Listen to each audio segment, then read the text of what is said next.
પશ્ચિમ બંગાળમાં દીદીનું વધ્યું ટેન્શન. સુપ્રીમ કોર્ટથી મમતા સરકારને મળ્યો ઝાટકો. આઈપેક દરોડા મામલે સીએમ, ડીજીપી અને કોલકાતા પોલીસ કમિશનરને ફટકારાઈ નોટિસ. ઈડી અધિકારી સામે થયેલ એફઆઈઆર ઉપર લગાવાઈ રોક. તો ભાજપે મમતા બેનર્જીને ગણાવ્યા અરાજકતાની મૂર્તિ. કોમનવેલ્થ સ્પીકર્સ કોન્ફરન્સને પ્રધાનમંત્રી નરેન્દ્ર મોદીનું સંબોધન. ભારતની વિવિધતાને ગણાવી લોકતંત્રની તાકાત. કહ્યું, લોકતંત્રએ દેશના વિકાસને આપી છે રફતાર.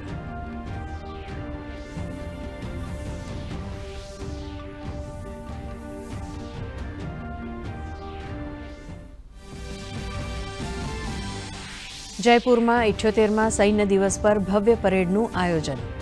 વિશ્વએ પ્રથમ વખત જોયું ભૈરવ બટાલિયનનું શૌર્ય.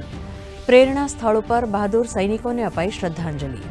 તો ગાંધીનગર ખાતે રાષ્ટ્રીય રક્ષા યુનિવર્સિટીમાં સશસ્ત્ર દળો દ્વારા યોજાયું હથિયાર પ્રદર્શન.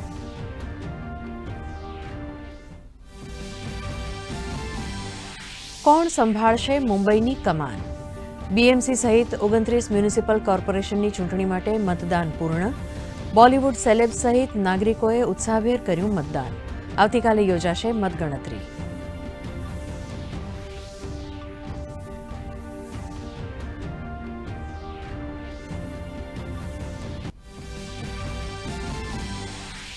કેન્દ્રીય ગૃહમંત્રી અમિત શાહે અમદાવાદમાં આદિ શંકરાચાર્ય સમગ્ર ગ્રંથાવલીનું કર્યું વિમોચન.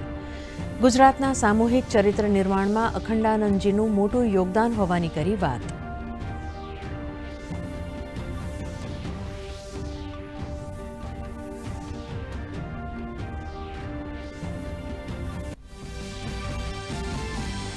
જીવલેણ વાયરસ સામેની લડતમાં સુરક્ષા કવચ બનશે ગુજરાતની પ્રથમ BSL-4 લેબ. રાષ્ટ્રની દ્વિતીય અને ગુજરાતની પ્રથમ BSL-4 ફેસિલિટીનું નિર્માણ રાષ્ટ્રની બાયોસિક્યોરિટીને બનાવશે વધુ મજબૂત.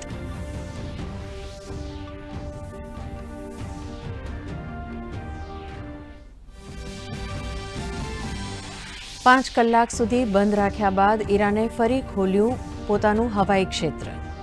અમેરિકન સેનાની સંભવિત કાર્યવાહીની આશંકાના ડરથી બંધ કરાઈ હતી એરસ્પેસ. ભારતીય વિદ્યાર્થીઓને ઈરાનથી લવાશે પરત.